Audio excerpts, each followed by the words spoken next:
Twilight Sparkle's knees wobbled nervously, but she kept her ears pricked forward forcefully. An attempt at an easy smile was on her face.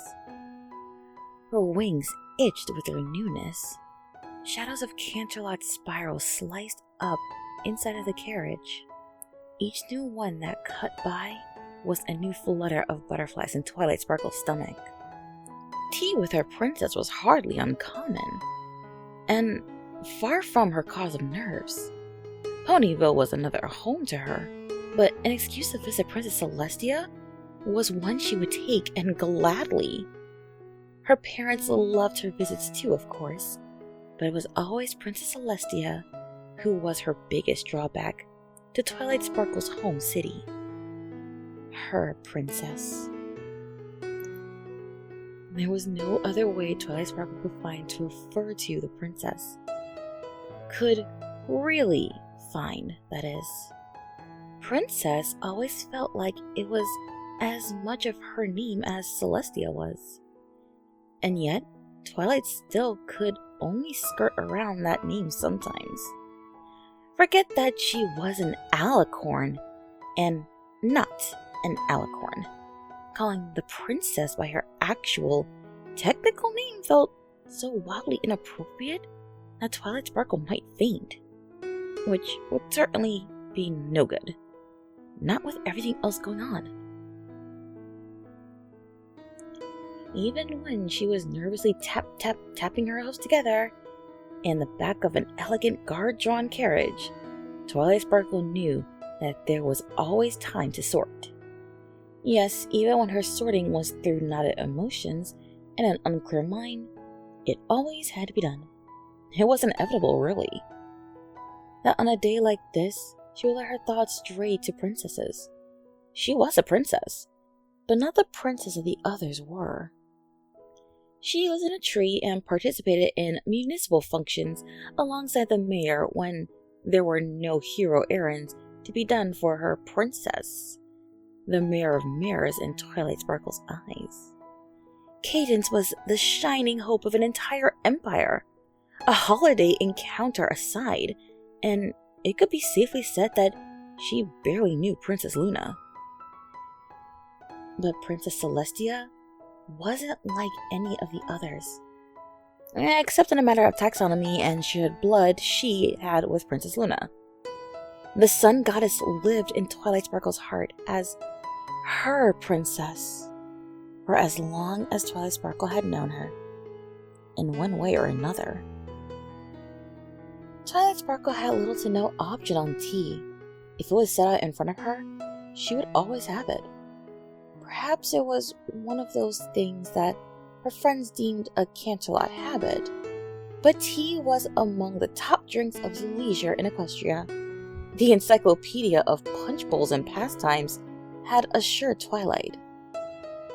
She had no tea problem, at least not any more than most ponies did.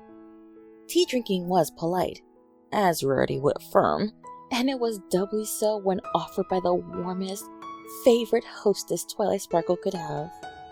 She took a sudden sip from her cup and tried to pretend that her cheeks were not warmer. If she was blushing, perhaps the steam could hide it. But most likely, she probably, certainly, definitely was not blushing. After all, if Twilight Sparkle had been blushing, it would have been easy to hide. Princess Celestia was able to hide that she could drink piping hot tea without her daintiest, most hoity-toity guest fainting from witnessing the feat. Is there something on your mind, Twilight? Twilight gagged on her tea very discreetly. Help, Princess? Princess Celestia peered at Twilight Sparkle, her face a quiet mask and features smooth of emotions. I see. There has been no trouble in Ponyville, then? No. Twilight assured her, smiling widely, and definitely not like any pony would when they were nervous. Princess Celestia murmured, stirring her own tea while her mane swirled calmly about her. They were just two beings of total tranquility right now, sitting together, having tea, as calm as could be. So you have no news to share about Ponyville? No, Princess? Or Spike and your other friends? No, all my friends are doing well, Princess. Celestia blinked. And I'm pretty sure your studies are going well. That one wasn't a question. It really was. Twilight Sparkle nodded. Now, of course, Princess. They always are. Princess Celestia blinked again. And this time Twilight was sure it was out of being appreciative that Twilight was studying so hard and continuing to look into all the books about princesshood that Princess Celestia had sent to her. And I trust that there is nothing about yourself that you need to tell me, my faithful student.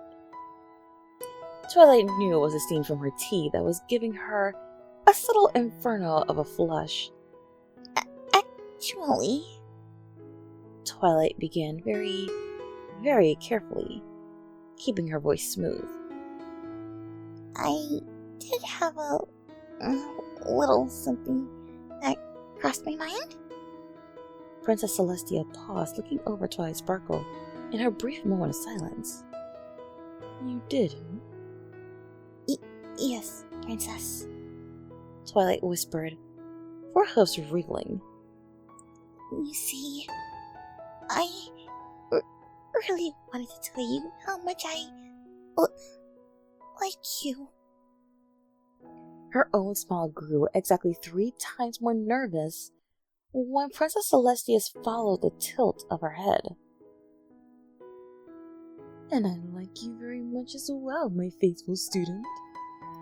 The nervousness increased, this time by 2 levels according to Twilight Sparkle's nervous smile rating scale. She was still looking to get on that patent and her related papers published, but unfortunately, none of her friends were the best at the all-important peer-reviewing stage. I don't mean like that, Princess. I mean, I like you. She tried to ease her smile into something less cramped, but it was no good. That's short for how I was originally going to say things.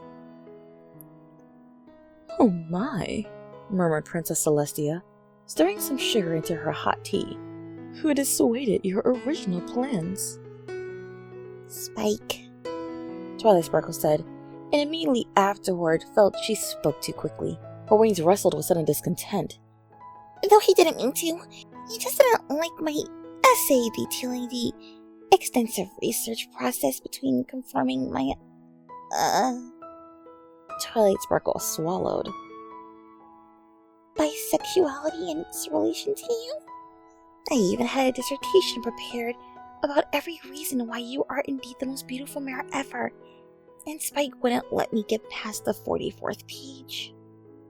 Princess Celestia inhaled in such a way that Twilight Sparkle could hear the breath of her princess from where she sat. Then she watched the mechanical motions of Princess Celestia closing her mouth seamlessly and smoothly. There was the faintest pink color across her mentor's muzzle. This is also thoughtful of you, Twilight. Twilight Sparkle let out a squeak of acknowledgement. Thank you so much, Princess Celestia.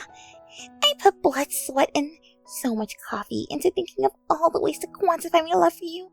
I memorized the first 60 pages of my dissertation if you want to hear it, but I guess without the context of my other research, this is a tea time we can only mourn as an ill-prepared confession. Twilight Sparkle sighed and her ears drooped woefully. She did not raise her gaze even when her princess pushed the scone tray her way. Now, Twilight, we must always think positive, Princess. You aren't going to take anything off my final remark, are you? Am I still going to be getting marks now that I'm a princess? Or will there be none? Will that mean I won't be getting a rubric of what you look for in confession criteria? Twilight began to nibble at her forehouse nervously, her feathers stretched as exclamation points to her anxiety. Do princesses still get marks? Or are they special marks? Oh no, what if... Twilight? Cautioned Princess Celestia. But, Princess, what if... Twilight? Princess Celestia said again and more sternly. Like a wind-up toy whose time to play had run out, Twilight stopped. She was suddenly statue still as soon as the last syllable of the command of her princess was spoken. My faithful student, there will be time to discuss all your worries. Princess Celestia gave Twilight the same pacifying smile she had known in all of their time together. Seeing that smile made Twilight's last worries drain away. But I have something that I too must confess. It has weighed upon my mind for some time now, and I know that if I share this knowledge with you, our relationship will never be the same again. Yes, Princess? She said dutifully.